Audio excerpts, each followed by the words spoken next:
7계명에 관해서 설교하겠습니다. 우리가 지금까지 10계명을 말씀을 듣는 중에 있습니다. 10계명은 관계의 계명입니다. 1계명부터 4계명까지는 하나님과 나와의 관계에 대한 계명입니다. 하나님은 창조주시고 우리는 피조물로서 창조주는 창조한 목적이 있으니까 그 목적을 따라서 살아가고 또 궁극적으로는 하나님을 경외하는 것, 이것이 바로 우리가 하나님과의 관계에서 지속되어야 될 사건입니다. 하나님과의 관계가 바로가 되지 않으면 5계명부터 10계명까지 나오는 사람에 관한 계명은 무의미합니다. 보통 기독교가 아닌 타종교도 5계명부터 10계명까지는 동일하게 종교의 원리로 적용하고 있습니다.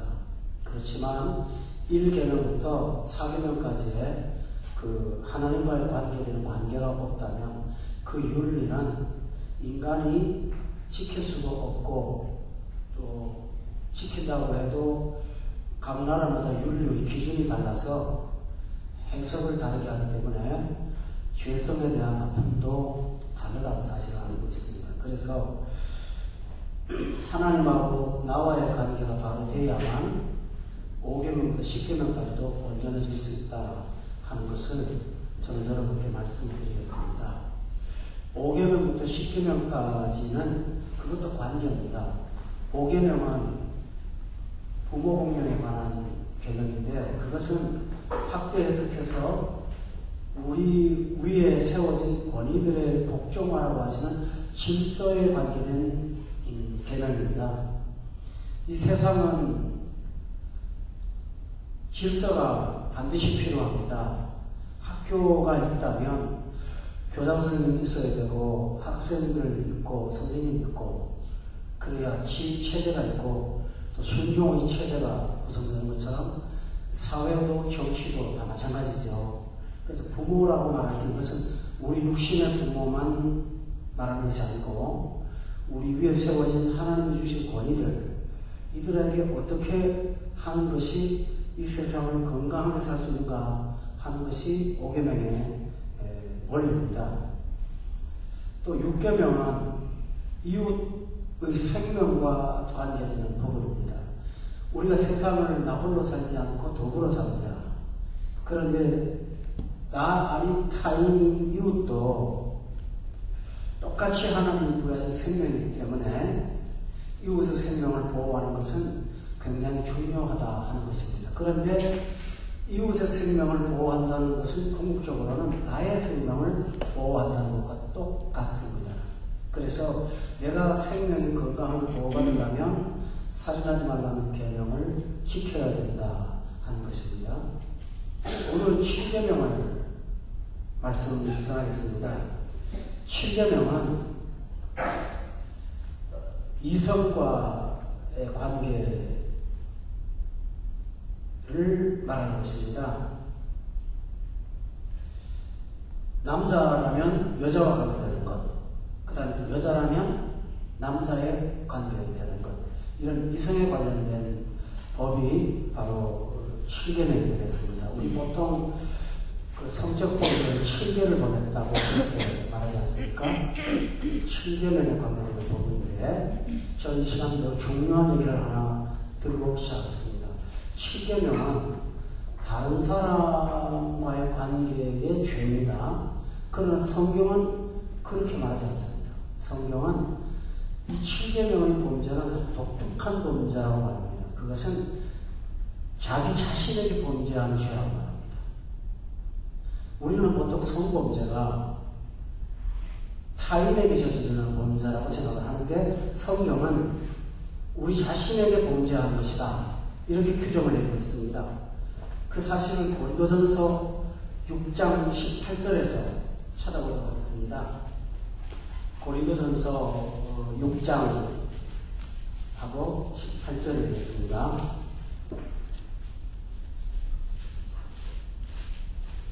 고린도전서 6장은 오늘 계속 왔다 갔다 할 테니까 여러분이 좀 찾아오시면 고맙겠습니다. 고린도 전서 6장 18절 되겠습니다. 여러분 거기를 다 찾아봤고요.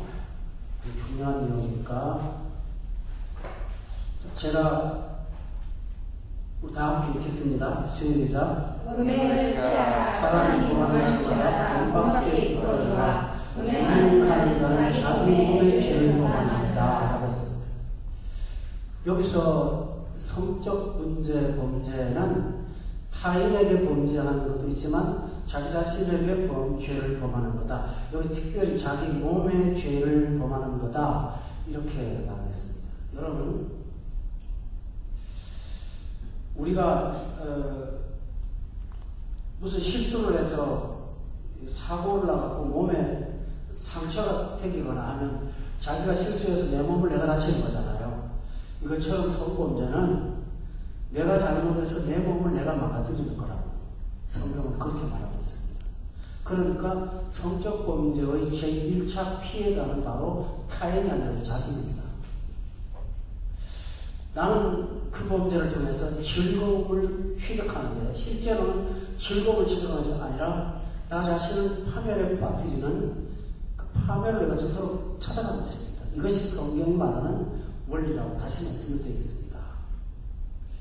그래서 이 7계명을 범하게 되면 가장 먼저 고통받고 문제가 나는 것은 바로 나 자신에게 관한 문제인데 중요한 사실은 모든 죄가 그렇지만 이 7계명의 범죄는 전인적인 상처를 받습니다. 영적인 문제도 생깁니다. 정서적인 문제도 생깁니다.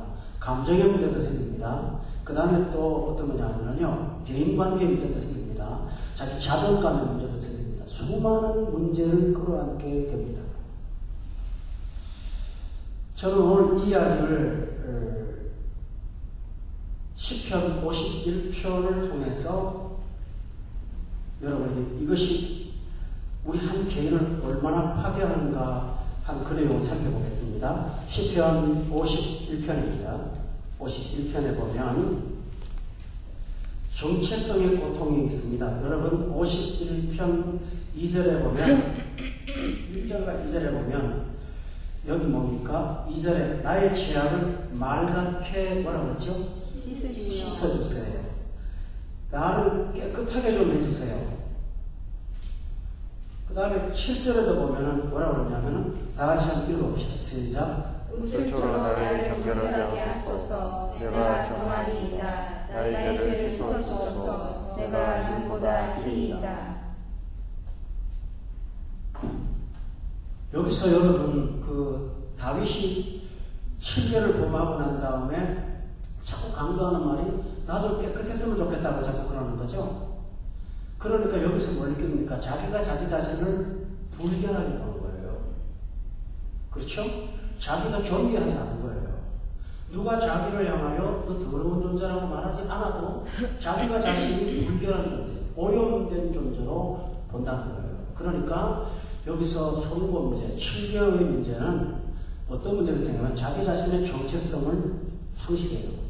자기 자존감이 사라질 거예요. 그때부터는 다른 사람이 여러분을 소중하게 봐도 여러분 자신이 여러분을 불결하게 느낀다고요. 그 불결함이 사라지지 않아요. 여러분 이해하세요? 그렇습니다.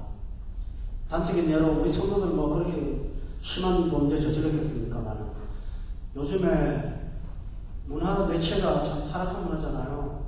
그런데 그런 것들을 접하다가 보면 더럽다는 생각 안 드세요? 불결하다는 거. 그렇죠? 제가 샌프란시스코에 집회 갔었어요. 그 목사님께서 게이들의 초원에 저를 데려갔거든요. 게이들 초원에 가니까 교회에 있거든요. 교회에 게이 교회라고 표시를 해놨어요. 깃발을 다 달아놨어요. 게이 교회는.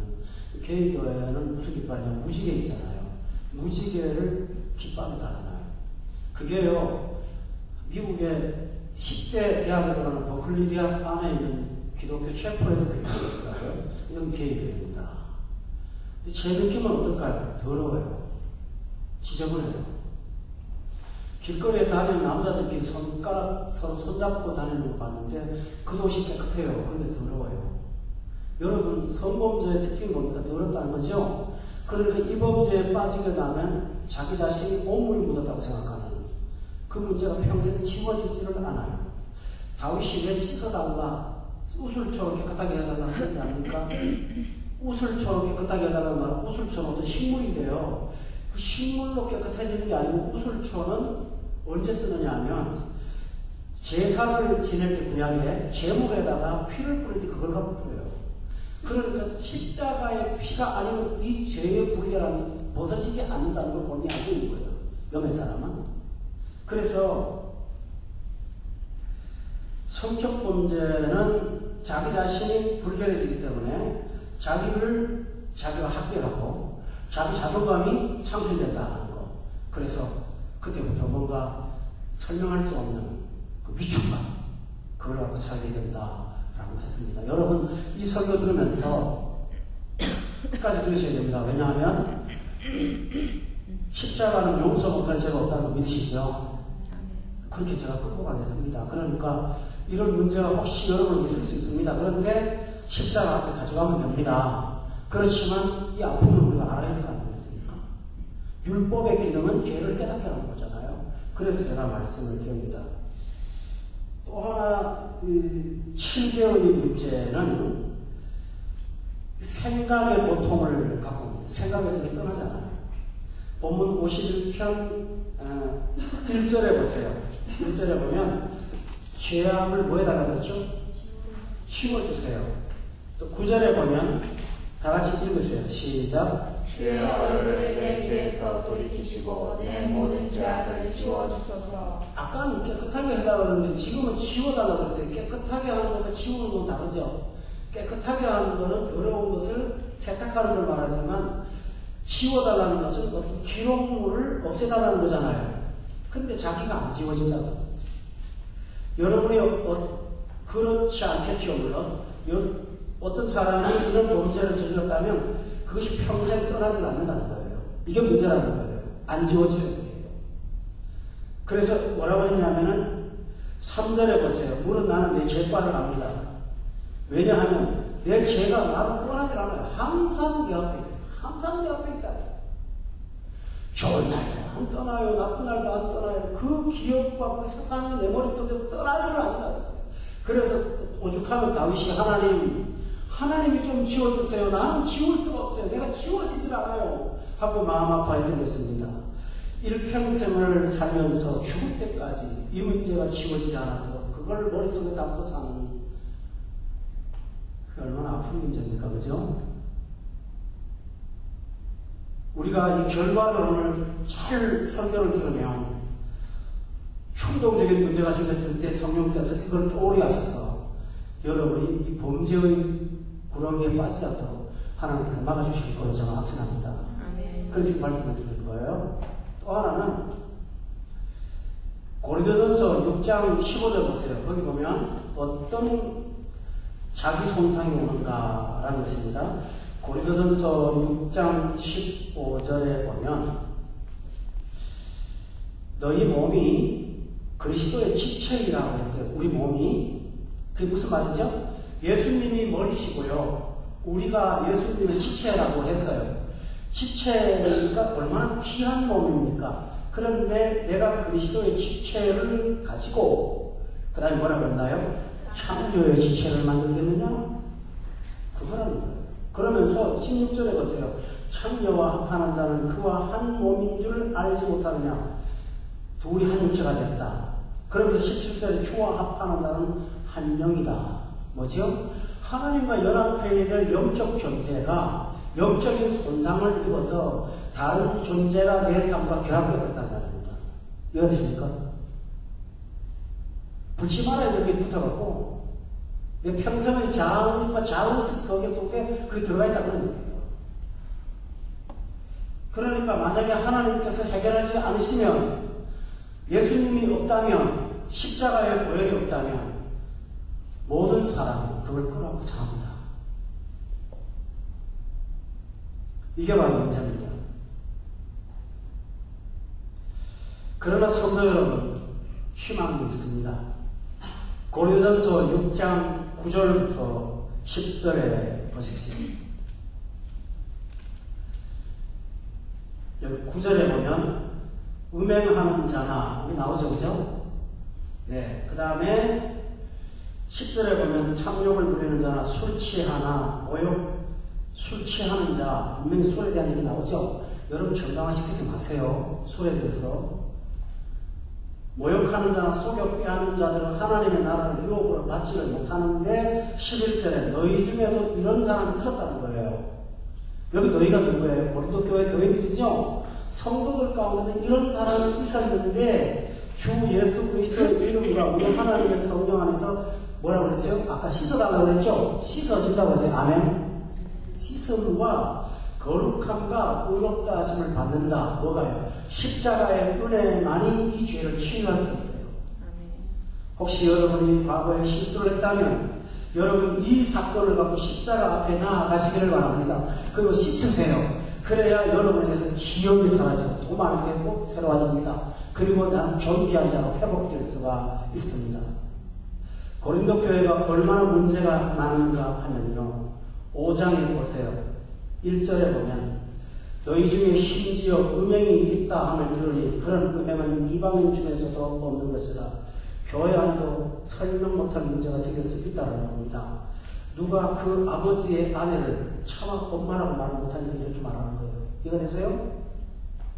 취하고도 2절에 그리하고도 너희가 오히려 교만하여져서 어찌 통한이 이기지 않고 그 일을 행하는 자를 너희 중에서 쫓아내지 아니하였느냐. 저는 이 부분이 굉장히 가슴 아파요. 교회 안에 이런 부정한 일들이 저 목회하면서 좀 일어났다 말 못하겠습니다.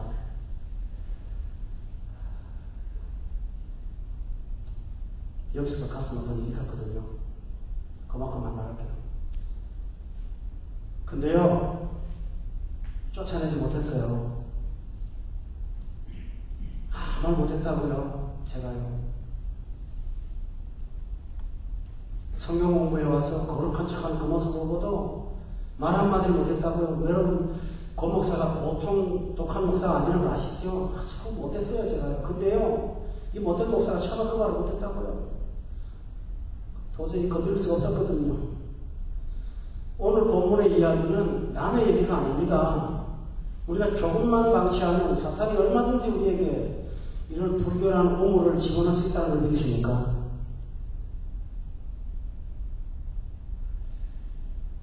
빌리 그레함이라고 아시는 목사님 들어보셨어요? 이 목사님을 클린턴의 부인 힐러리가 젊을 때 상담을 하자고 그랬더니 빌리 그레함 목사님이 비서한테 혼자 오냐고 묻더래요. 혼자 온다고. 왜 혼자 오냐고 했더니 은밀한 얘기가 있어서 깊이 상담할 게 있다고. 그래가지고 빌리 그레함 목사님이 남자 비서 두라고 여자 비서 하나를 밖에 대기시키고 문 열어놓고 1대1로 대화하자니까 문 열어놓고 그리고 대화를 하니까 힐러리가 묻더랍니다. 왜 그렇게 하세요? 당신이 너무 예뻐서, 당신이 너무 미인이라서. 그리고 말할게요. 그리고 빌리 그레함 목사님은 속으로 그랬습니다. 주여, 사탄이 지금 오고 있습니다. 날 붙잡아주세요. 저는 일리가 있다고 믿습니다. 아멘입니까? 저도 목회하다 보면 여성도들하고 단둘이 있는 상황이 발생할 때 있어요. 아주 긴장합니다, 저는.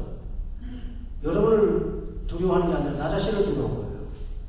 물론 나이가 벌써 60대 가까운 나라, 여러분하고는 욕구가 다르지만 그럼에도 불구하고 사람은 자신을 과신할 수 없어요. 왜 그럴까요? 섰다고 하는 자는 넘어집니다. 아멘? 그래, 남의 일이 절대 아니라는 사실을 여러분 기억하기 바랍니다. 그래서 저는 다시 말씀드립니다. 만약에 과거에 상처가 있다면 이걸 가지고 은밀하게 십자가 앞에 나아가세요. 그리고 씻으세요. 그리고 거룩함을 덧입으세요. 그리고 회복을 하나님 은혜 가운데 하시면 당당하게 하나님의 자녀로 살 수 있게 될 줄로 믿습니다. 그러면 예방책은 뭡니까? 첫째로는 하나님의 이 성적인 상황에 대한 원리를 우리가 공부해야 공부를 해야 됩니다. 그러면 됩니다. 창세기 2장을 찾아보세요. 여기 보면 창세기 2장에 하나님이 만드신 이 원리가 뭔가 창세기 2장을 보세요. 2장에 보면 24절입니다. 23절 22절부터 24절입니다. 다 같이 읽어볼까요? 시작. 여호와 하나님이 아담에게서 취하신 그 갈림대로 여자를 만드시고 그를 아담에게로 이끌어오시니 아담이 이르되 이는 내 뼈 중에 뼈요 살 중에 살이라. 이것을 남자에게서 취하였은즉 여자라 부르리라 하니라. 이러므로 남자가 부모를 떠나 그의 아내와 합하여 둘이 한 몸을 이룰지로다. 아멘. 아멘. 여러분, 하나님께서 이 인생의 본성을 주셨습니다. 창조하셨습니다. 24절에 보면 둘이 뭐라고 했죠? 한 몸을 이루라고 했습니다. 그렇죠? 그러니까 하나님께서 성을 만드셨습니다. 이건 선물입니다. 기억하십니까? 금욕은 기독교의 원리가 아닙니다. 특별하게 주를 섬기기 위한 은사로 바울과 같은 독특한 은사가 있다면 독신의 은사가 있습니다.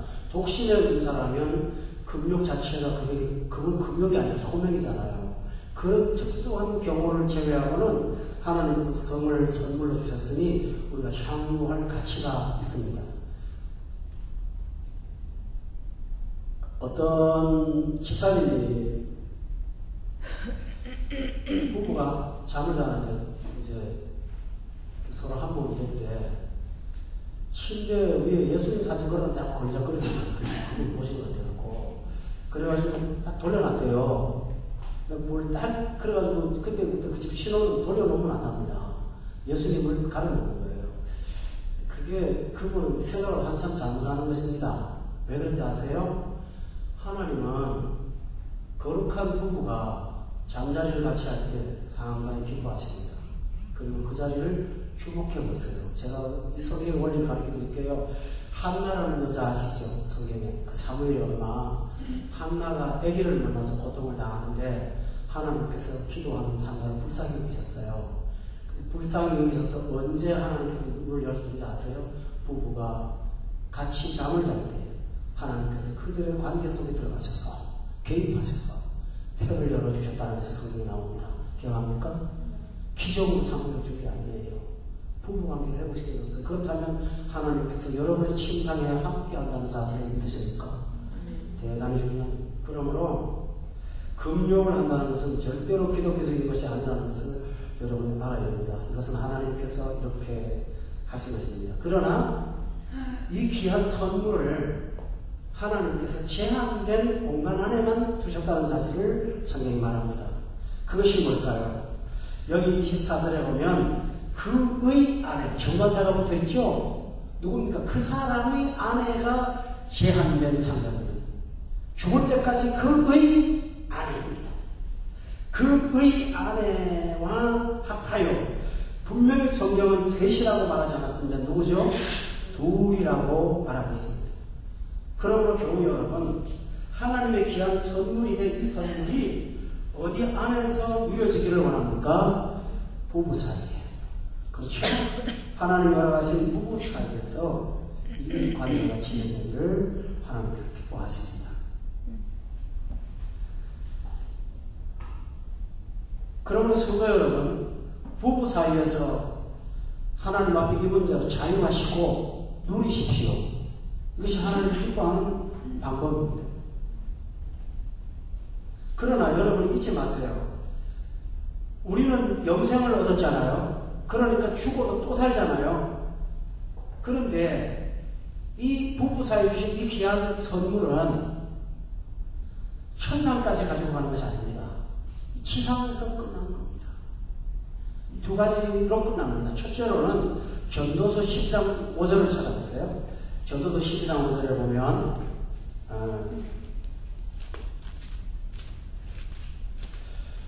같이 한번 읽어봅시다. 전도서 12장 5절에 3절부터 한번 5절까지요. 시작. 그런 날에는 집을 지키는 자들이 될 것이며. 힘 있는 자들이. 잠깐만요. 성경 959페이지입니다.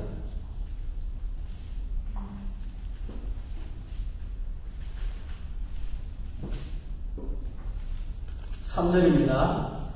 다같이요. 시작. 그런 날에는 집을 지키는 자들이 될 것이며 힘 있는 자들이 부러질 것이며 맷돌질하는 자들이 적응으로 거칠 것이며 창으로 내다보는 자가 어두워질 것이며. 이게 무슨 말인지 아세요? 구부러진다는 말은 노인이 되면 허리가 구부러지잖아요. 저도 구부러지더라고요, 요새. 맷돌질을 한다는 말은 치아가 빠져서 잘 씹지를 못한다는 말이고, 창들로 내다보는 자가 어두워진다는 말은 눈이 점점 나빠져서 옛날에 돋보기 없었잖아요. 안 보여요. 그 다음에 4절에 보세요. 길거리 문들이 닫혀질 것이며 맷돌 소리가 적어진다. 먹는 게 적어지고, 그 다음에 새의 소리로 말미암아 일어난다는 말은 뭡니까? 잠이 없어져요. 노인이 되면. 음악하는 자들은 새하얘지고 5절에 높은 곳을 두려워해요. 어른들 보면 불안해하죠? 그 다음에 길에서도 깜짝깜짝 놀라요. 차 타고 다니다 보면 할머니들 놀라잖아요. 그 다음에 살구나무가 뽑힌다는 뭡니까? 여기 검버섯이 핀다는 말이에요. 얼굴에. 그 다음에 메뚜기도 집이 된다고요. 우리 할머니 살았을 때 보니까 이불도 무겁다고 바꿔달라고 막 그러시더라고요. 집이 된다고요. 그리고 중요한 얘기가 나옵니다. 5절에 정욕이 뭐 한다고요? 그친다고요. 여러분, 하나님이 생 부부간의 삶에도 어느 날 수명을 다합니다. 이 생존하는 기간 동안에 정욕이 뭐 한다고요? 그쳐버린다고요.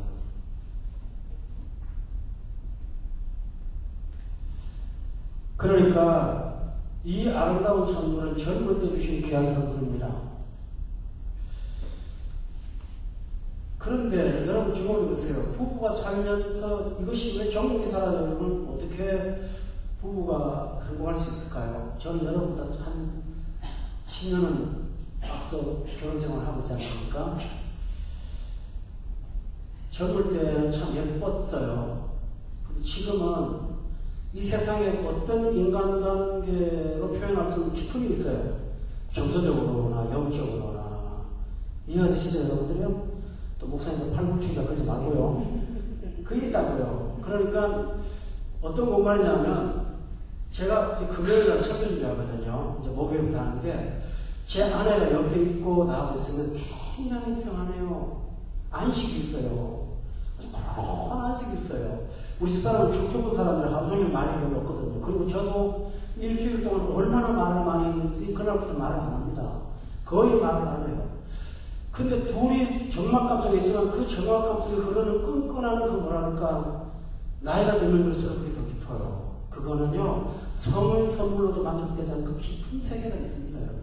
하나님이 그렇게 하시고 정욕이 사라져도 얼마든지 문제가 없도록 만드는 게 하나님 방식입니다. 아멘이세요? 네. 참 좋아요. 그래서 이것도 끝입니다. 또 하나 있습니다. 마태복음 22장 찾아보세요. 마태복음 22장에 보면 마태복음 22장 30절입니다. 페이지로 37페이지입니다. 다 같이 한번 읽어볼까요? 시작. 구할 때에는 장가도 아니하고 시집도 아니하고 하늘에 있는 천사들과 같으니라. 여러분이 다시 영생에서 새로운 세계, 그죠? 하나님 받은 새로운 세계에 들어가면 남녀라는 성구별이 사라집니다. 그때는 남자도 아니고 여자도 아닙니다. 그렇기 때문에 물론 성의 문제도 거기에 가서 의미가 없습니다. 이 땅에서 하나님 주신 겁니다. 저는 이렇게 여러분께 말씀드리겠습니다. 그러면 왜 이 땅에서 이 선물을 주시는가? 두 가지가 있습니다. 첫째로는 우리 연약한 죄성 때문입니다. 사람의 관계가 얼마나 유리할처럼 약합니까? 평생 좋다가도 얼굴 한번 찡그러뜨거나 내 마음에 들지 않는 소리 한마디 하면 싹 등 돌리는 게 사람 아닙니까? 그래서 우리는 사람 만나는 게 두려워해요. 또 깨질까봐, 또 상처받을까봐. 그렇잖아요. 그래서 하나님께서 부부 사이는 그렇게 깨지면 안 되잖아요. 그러니까 하나님께서 일반 사람과 더 다른 사람과 관계에서 존재할 수 없는 특별한 연합을 주심으로 부부 사랑이 불이 꺼질만 하면 일으키고 꺼질만 하면 일으켜서 부부를 돈독하게 하시는 것, 이것이 죄성 때문이라는 사실을 믿으십니까? 그렇다면 활용하십시오. 활용하세요. 무슨 말인지 아시겠죠? 아가서 8장 7절에 한번 찾아보세요. 구약성경입니다. 앞에 보면 아라고 되어 있습니다. 아가서 8장 7절에 보면 아가서라는 성경이 나와 있어요. 8장 7절에 보세요. 부부 사이의 사랑은 세상에 있는 어떤 관계와 다른 게 있어요. 그 7절에 보면 다 같이 한번 읽어볼까요? 자, 시작. 많은 물로 이 사랑을 끄지 못하겠고 홍수라도 삼키지 못하는 사랑을 깨어온 가사를 가지고 사랑과 바꾸려 할지라도 오히려 비어지시는 겁니다. 이게 뭡니까? 부부 사이의 사랑은 많은 물도 사랑이 안 꺼져요. 홍수라도 삼키지를 못해요. 사랑의 온 가산을 가지고 그 사랑을 바꿀 만한 가치는 못 된다. 물질과 비교할 수 없는 것이 부부 사이의 사랑이다. 이렇게 하나님께서 연합할 수 있도록 하나님 수단을 주셔서 우리가 서로 행복하게 살 수 있도록 하나님이 만드신 것입니다. 할렐루야. 그것입니다. 그 다음에 두 번째입니다. 하나님께서 이렇게 부부 사이에 이 아름다운 선물을 주신 목적이 뭘까요? 여러분이 창세기를 아니까 그냥 말씀드릴게요. 하나님께서 인간을 만들고 난 다음에 제일 먼저 하신 명령이 뭐죠? 생육하고 번성하고 땅에 충만하라고 말씀하셨죠? 어떻게 인간이 생육할 수가 있습니까? 부부의 선물이죠. 그게 바로 생육입니다. 생육하고 번성하고 땅에 충만하라. 그런데요, 생육하고 번성하고 땅에 충만하는 것은 단순히 자손을 많이 늘리는 것을 하나님께서 원하시는 걸 말하는 게 아닙니다. 말라기서라는 성경이 있습니다. 제일 끝에, 구약성경 제일 끝에 말라기 2장 15절입니다. 저는 성경 제일 끝에, 구약이 제일 끝입니다. 말라기의 2장 15절에 보면 페이지로 1328페이지입니다. 제가 읽어드릴게요. 그에게는, 다 찾으셨어요? 네, 그에게는 여기 다 같이 읽을까요? 시작. 그에게는 영이 충만하였으나 오직 하나님만 만들지 아니하셨느냐. 어찌하여 하나님만 만드셨느냐. 이는 경건한 자손을 얻고자 하시니라. 그러므로 내 신명을 삼가 지켜 어려서 맞이한 아내에게 거짓을 행하지 말지니라. 왜 하나님께서 아름다운 선물을 부부 사이에만 두시고 지킬 것을 명령하십니까? 어찌하여 하나만 만들었습니까? 이게 나오죠. 이는 경건한 자손을 얻으려고 했습니다. 하나님은 단순 생육 번성을 원하지 않습니다. 하나님은 경건한 자손의 생육과 번성을 원하십니다. 그러므로 교회 여러분이 서로 사랑해서 깨끗하게 결혼해서 이렇게 살 때 여러분의 몸에서 나온 자녀들은 하나님 그 경건한 언약의 자손이라고 말씀하는 것이에요. 참 소중한 거예요. 그렇죠? 그래서 하나님은 우리가 이 땅에서 부부의 아름다운 선물로 경건한 자손을 많이 양산하기를 원하는 겁니다. 여러분 저도 잘 못하시면 경건한 자손 좀 많이 낳죠. 교회를 채우세요. 아멘? 아멘 안 합니까? 끝났는데요. 그렇죠? 이렇게 하나님께서 경건한 자손을 얻도록 축복해 주셨어요. 그러므로 성도 여러분, 하나님께서 부부 사이에 준 이 아름다운 선물을 원리를 잘 알고 그 원리대로 순응하십시오. 그럴 때는 여러분에게 좋은 선물이 됩니다. 정리하죠. 부부 사이에 세상에 어떤 물보다도 끄지 못하는 사랑이 존재해야 합니다. 또 하나 경건한 자손을 얻을 수가 있습니다. 그렇게 해서 마침내 하나님이 원하시는 목적을 이루어 드릴 수 있습니다. 처녀들은 결혼하십시오. 왜냐하면 독신을 하나님께서 원하지 않기 때문입니다. 이것이 하나님의 원리입니다.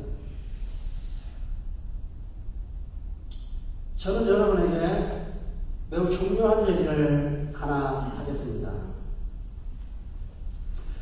고린도전서 7장에 보면 구체적으로 부부 사이에 하나님께서 교훈을 주신 게 있습니다. 고린도전서 7장을 봤었어요. 고린도전서 7장 말씀 2절부터 5절입니다. 269페이지입니다. 2절 한번 읽어볼까요? 시작. 음행을 피하기 위하여 남자마다 자기 아내를 두고 여자마다 자기 남편을 두라. 여기서 성도 여러분, 7계명을 범하지 않는 있는 제방책이 뭡니까? 아내를 두는 겁니다. 그렇죠? 왜 그럴까요? 인간은 욕구를 이룰 수가 없습니다. 그래서 가장 건강한 것은 그 건강한 삶을 누리는 상대를 하나님께서 만들어낸 거예요. 그래서 자기 아내를 두고 여자마다 자기 뭐랍니까? 자기 남편 두라는 거, 자꾸 자기라고 하죠, 그죠? 자기 아내와 자기 남편을 두라. 또 3절에 보세요. 다 같이 읽읍시다. 시작. 남편은 그 아내에 대한 의무를 다하고 아내도 그 남편에게 그렇게 해야 되잖아요. 오늘 성경은 하나님이 부부 사이의 그 선물을 충동이라고 말하지 않았습니다. 뭐라고 했습니까? 의무라고 말합니다. 여러분이 이걸 의무라고 생각했습니까? 대단히 중요한 일입니다. 남편은 그 아내에 대한 의무를 다하라. 명령입니다. 아내를 고립시키지 말라고 성경은 분명히 말합니다. 아내도 마찬가지로 그 남편에게 그렇게 할지니라. 의무를 다하라. 부부 사이에 이것은 하고 원하는 상황만이 아니라 의무라고 의무 조항으로 하나님께서 말씀해 놓으셨습니다. 4절에 보세요. 또 하나 중요한 게 있습니다. 한번 읽어볼까요? 시작. 아내는 자기 몸을 주장하지 못하고 오직 그 남편이 하며 남편도 그와 같이 자기 몸을 주장하지 못하고 오직 그 아내가 하나니. 나의 즐거움을 위해서 아내나 남편을 동물 수준으로 학대해서는 안 될 것입니다. 왜 그럴까요? 주장할 수 없다고 했거든요. 아시겠죠? 부부 사이라도 건전한 도가 있습니다. 내 아내를 거룩하게 만들어야 되고 내 남편을 거룩하게 만들어야 되고. 그러므로 주장하지 말라는 말은 뭡니까? 내 욕구를 쏟아붓는 발산의 상대로 대하지 말라는 거예요. 한 소중한 영혼이고 한 인격체라고 하나님께서 말씀하고 있어요. 굉장히 중요한 부분이에요. 그렇죠? 하나님께서 이렇게 말씀하시므로 이 부분에 관해서는 성령의 인도하심을 따르라고 주께서 말하고 있습니다. 여러분, 참 중요한 얘기죠. 여기서 4절의 원리는 뭡니까? 서로 평등하게, 합의하여. 그렇죠? 상처 주지 말고, 모멸감 주지 말고, 멸시하지 말고, 존귀하게 하리라. 이렇게 말하고 있습니다. 이것이 바로, 여러분 한번, 제가 이런 좀 디테일한 얘기를 할게요. 부부 사이에 문제가 일어난 사람들이 대부분의 경우 상담을 하는 책을 제가 읽어봤는데요. 그 만족을 주지 못하는 것이 아니라 영적인 차원에서 이 사람을 멸시하고 무시당하는 사람이 있다. 그 감정의 상처를 입으면 용서가 없는 사람. 내가 동물이 아니에요. 내가 하나님의 형상이에요. 그렇잖아요. 이 세상에 딱 하나밖에 없는 얼굴이 어떻게 생겼든 팔이 있든 어떤 신체가 어떠하든 나는 똑같은 하나님의 소중한 인격적으로 대접받을 권리가 있다고요. 그 인간적인 권리됨을 무시당하면 사람이 못 견딥니다. 이 부분에 관해서 부부들이 함부로 대해서는 아니 될 것입니다. 성경은 이 부분에 관해서 분명히 말하고 있습니다. 또 하나 있습니다. 5절 말씀 다 같이 한번 읽어볼까요? 시작. 서로 분방하지 말라. 다만 기도와 힘을 얻기 위하여 사랑을 연락하는 하나님의 같이 하라. 이는 너희가 절제 못함으로 말미암아 사탄이 너희를 시험하지 못하게 하려 합니다. 부부는 분방하지 않을 것을 명령하고 있습니다. 왜요? 절제를 못한다는 거예요. 이거 아시죠? 절제를 못하면 방탕하게 되어 있습니다. 그 틈을 사탄이 노리고 여러분을 유혹하게 된다고 했습니다. 그러니까 사탄이 틈을 털 수 있는 그런 틈을 만들어주지 말라는 것입니다. 그래서 저는 부부들이 너무 오래 떨어져 있는 것을 그다지 좋아하지 않습니다. 여러분, 교회도 문제가 되더라고요. 그건 건강하지 않은 것 같아요. 어쨌든 여러분은 하나님께서 원하시는 방식을 기억하시기를 주님으로 축원합니다. 또 하나의 예방책이 있습니다. 7장 9절입니다. 다 같이 한번 읽어볼까요? 시작. 만일 절제할 수 없거든 일어나라. 정욕이 불같이 한 것보다 그보다 것이 나으리라. 사람의 신체의 구조는 각각 다르죠. 체질이 달라요. 어떤 사람은 감각이 약해요. 어떤 사람은 상당히 강해요. 그게 나쁘고 좋은 게 아니잖아요. 그러나 성경은 이렇게 말합니다. 절제가 안 되거든 최선의 방법 뭐라고 했죠? 결혼하라는 거예요. 여기서 뭐라 합니까? 8절에 보면 과부에게 이르노니라고 말했죠? 그러니까 뭡니까? 재혼을 요청하는 것입니다. 하나님께서 독신으로 살면서 범죄하지 말라는 거예요. 그러면서 건강한 삶을 하나님께서 이끌어 가십니다. 여러분 성경에 보면 룻기라는 성경 아시죠? 거기 그 룻이라는 여자 아시죠? 남편이 죽었어요. 그런데 그를 재혼시킨 분이 누군지 아십니까? 하나님이에요. 하나님이 보아스하고 재혼을 시키셨어요. 그래서 그 보아스로부터 다윗의 할아버지가 나오도록 하셨다고요. 하나님이. 성경의 아름다운 원리죠. 우리가 결혼 생활에 심각한 타격을 입을 수도 있어요. 그러나 하나님은 회복의 프로그램을 만들어 놓으시고 여러분이 그 자리에 들어가셔서 여러분의 삶이 행복하기를 하나님이 원하세요. 그러므로 자유를 누리세요. 그리고 그 하나님 주신 아름다운 선물들이 침상되지 않도록 여러분의 삶이 건강해지시는 그 복이 있기를 저는 바라요. 이것이 바로 하나님께서 우리에게 원하시는 아름다운 방식입니다. 또 하나 있습니다. 이런 간음의 문제의 예방을 위해서 해야 될 일은 뭐냐면 첫째 원리가요. 잊지 마세요. 따라서 도망가자. 도망가자. 왜 웃습니까? 요셉이라는 사람 아닙니까? 그 보디발의 집에서 근무했잖아요. 그런데 보디발이 없는 집을 자서 그의 아내가 시험거리를 갖다 줬죠. 요셉이 한 일이 뭡니까? 도망간 겁니다. 최선의 방식입니다. 도망가세요. 그게 최고입니다. 여러분 자신이 나는 얼마든지 이길 수 있어. 천만의 말씀. 도망가야 됩니다. 제가 술 문제를 늘 민감하게 반응하는 이유가 있습니다. 저는 목회를 오래 한 사람입니다. 다양한 교회를 섬겼습니다.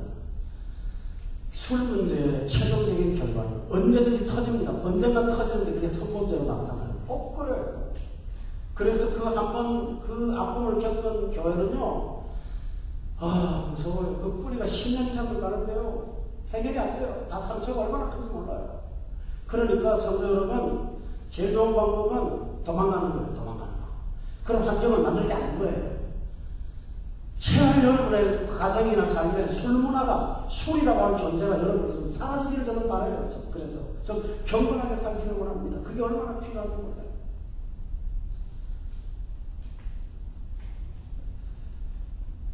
또 하나 있습니다.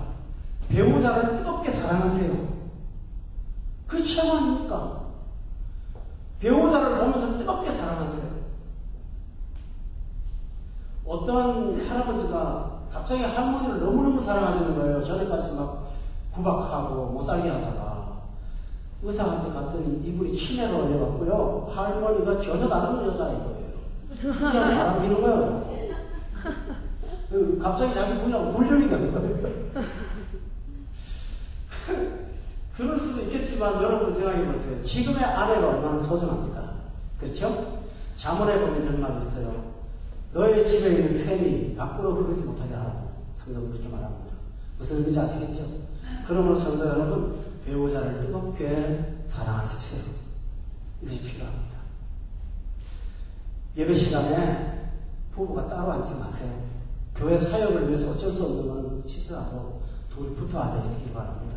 제일 은혜 받아도 같이 받고 몸에 견딜 같이 느끼시길 바랍니다. 그게 아주 건강한 길입니다. 혹시 그 부분이 안 된다면 기도하세요. 내 남편이 내 옆에 붙어 있기를 원하는 기도를 하시기 바랍니다. 이 필요합니다.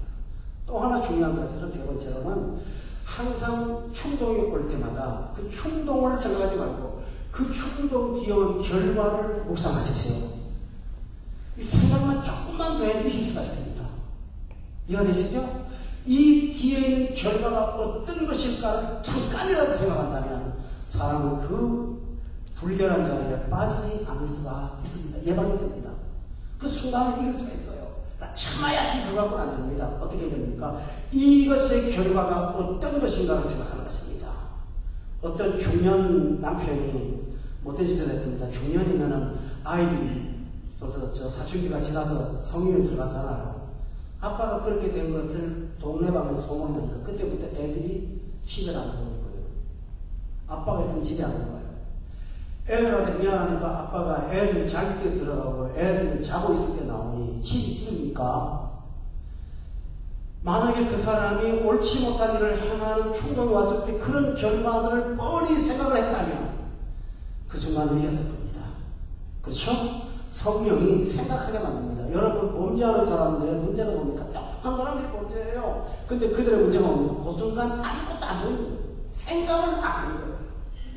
왜 그럴까요? 잠시 쾌락의 즐거움이 생각을 뺏어가는 것입니다. 그래서 우리 사람은, 예수 믿는 사람은 영의 생각을 항상 해야 됩니다. 영의 생각은 생명과 뭡니까? 평안이거든요. 그래서 영적 생각이 여러분이 항상 지배해야 됩니다. 그냥 앉아서 안 되잖아요. 그러니까 제가 여러분을 닥달지를 않다시피 예배 시간에 제발 좀 나오세요. 좀 공경 공부 좀 하세요. 하고 졸라대는 것입니다. 그것이 여러분을 건강하게 만드는 유일한 비결이거든요.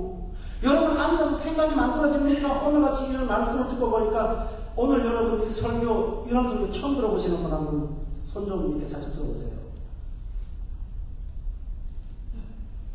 손 내리세요. 저도 처음이에요. 40대 때 못하겠더라고요. 근데 지금 이제 60이 가까워져가니까요. 이제는 8배가 돼서 말할 수가 있네요.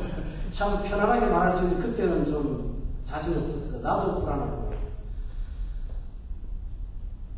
그러니까 뭡니까? 하나님 말씀 듣고 나면 아무리 돈을 다를 거 아니죠. 어디 길을 걸어갈 때도 생각을 합니다. 딱 추도 일어나고 그럴 수가 있잖아요. 그런 부분들이 있을 수가 있다는 사실입니다. 여러분, 그래서 항상 묵상하십시오. 여러분이 묵상하고 결과를 생각하면 이길 수가 있습니다. 마지막으로 여러분, 성령 충만하세요. 왜 그렇습니까? 성령 충만할 이유가 있습니다. 우리가 여러분 부부 사이의 그 선물이 어떤 기능을 갖고 있냐면 말초신경의 만족이 아닙니다. 정서적인 만족보다 커요.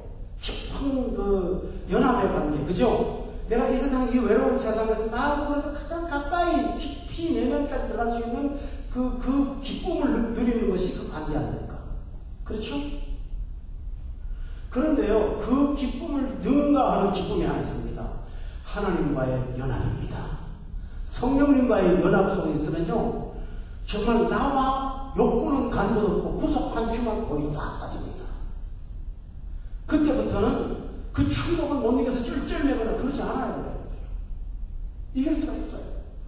보십시오. 고린도전서 6장을 보면 이렇게 말합니다. 고린도전서 6장 말씀 13절입니다. 13절에 보면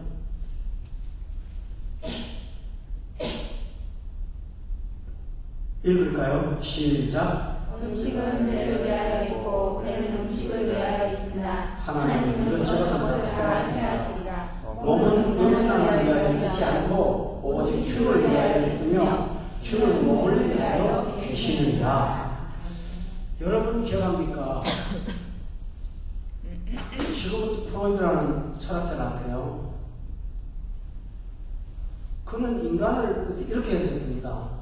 욕망이 해결되지 않아서 일어나는 문제를 갖고 있는 존재다. 이렇게 설명을 했습니다. 완전히 희한한 사람이에요. 그 사람이 현대 문명의 성의 타락을 사상적으로 지원한 사람입니다. 정당화시킨 거예요. 그래서 그 밑에 제자가 장폴 사르트르 같은 사람입니다. 이런 사람들이 아주 종교화시켜갖고 성도덕을 아주 땅바닥에 만들어 떨어뜨렸습니다. 근데 그들의 논리가 뭔지 압니까? 해결 안 하면 넌 죽는다. 실제로 현대 문명의 사상이 너 그 문제 안 풀면 너 죽어야 그렇게 말합니다. 죽습니까? 실제로는 죽을 것 같은 사람 많아요. 옛날에 그런 어떤 통속 소설들 이런 데 나오는 거 갖고 보면 그 문제 가지고 인생을 다 걸고 뭐 난리가 나고 무슨 영화도 만들고 별짓 다 하잖아요. 근데 성경은 분명히 말합니다. 그게 아니라는 거예요. 그 욕구를 풀어서 해야 되는 것이잖아요. 몸은 음란을 위하여 있지 않고 오직 누구를 위하여 있다고요? 주를 위해 있다고 했어요. 그러니까 우리가 성령의 충만함을 가지고 여러분 6장 20절에 보세요. 6장 20절에 보면 너희 몸으로 할 일이 하나 있어요. 그게 뭡니까? 하나님께 영광 돌리는 거예요. 저희 집사람하고 참 마음이 기쁘고 좋을 때가 언제인지 아세요? 예배 마치고 돌아와서 우리 성도들이나 성경을 마치고 돌아와서 우리 성도들 중에 한 분이 영적으로 딱 눈이 떠지는 거예요. 은혜가 오는 거예요. 사람이 변하잖아요. 너무 좋아요. 우리 둘이서 앉아가지고 밤에 늦도록 그 얘기를 하고 나는 거예요. 계속 우리 집사람은 그것도 모자라서 한국에도 처지 않아서 갈비 올라서 이랬다고 얘기를 하고요. 뭐 거기다가 퍼뜨리는 거예요. 그러면서 마음에 만족하는데 눈물이 글썽하면서 너무 좋은 거예요. 여러분 목회자 참 단순합니다. 저한테 여러분이 월급을 엄청 올려준다고 밤에 밤새도록 우리 집사람하고 주님을 촉촉할까요? 정말 많습니다. 그게 아닙니다. 그건 받을 때 좋겠죠. 사람인데 왜 시켰어요? 그런데요, 그게 지속되지 않아요. 그러나 영혼이 변하잖아요. 그 영혼의 변한 모습을 보고 집에 가면 너무 마음이 기쁘고 하나님 여기 보낸 이유가 있어. 나가도 받았어. 그러니까 여기 이유가 있어. 저 영혼 때문이야. 막 그럽니다. 그리고 집에 돌아오는 거예요. 그러니까 다시 말하면 우리 몸이요, 주의 영광을 쓰고 나면 너무 좋은 거예요. 아멘? 너무 만족하는 거예요. 그때는요, 정말 밥을 안 먹어도 좋고요. 예수님이 그랬잖아요. 사마리아 수가성 여자 하나 전도해서 구원하고 나니까 제자들이 밥 가지고 왔잖아요. 그랬더니 내 먹을 양식 따로 있다고. 난 배부르다고. 뭡니까? 난 배불러 그거거든요. 저 병든 여자 하나 고쳐서 사마리아 사람을 변화시키고 나니까 예수님이 너무너무 기분이 좋으신 거예요. 이것처럼 우리도 주님을 닮았잖아요. 그렇기 때문에 우리 영적으로 하나님 앞에 내 몸을 쓰고 나면요, 그 기쁨이 온 세상의 욕구 불만을 전부 다 이길 수가 있는 능력이 있어요. 저는 여러분에게 요구합니다. 성령 충만하세요. 왜 그럴까요? 이 세상에 영원한 만족, 완전한 만족이라는 게 존재할까요? 없습니다, 여러분. 그렇다면 우리가 우리 몸을 하나님의 영광을 했을 때 가장 극치를 우리가 경험하고 살게 되는 것입니다. 사랑하는 교우 여러분, 저는 정리하겠습니다. 여러분이 혹시라도 이 설교에 마음에 걸림이 있다면 묻어두지 마세요. 여러분 자신을 불결하게 여기지 마세요. 십자가에 나가서 씻으시기를 바랍니다. 주님은 무슨 죄든지 용서하십니다. 그리고 여러분이 정말로 하나님 앞에 만족을 추구하십니까? 하나님의 영광을 위해서 여러분 부부가 한 몸이 돼서 쓰임받기를 주의 이름으로 축원합니다. 그리할 때 여러분이 진짜 이 세상에서 경험하지 못하는 만족과 기쁨을 갖고 이웃들을 섬기며 살게 될 줄로 저는 믿습니다. 기도하겠습니다. 사랑하시는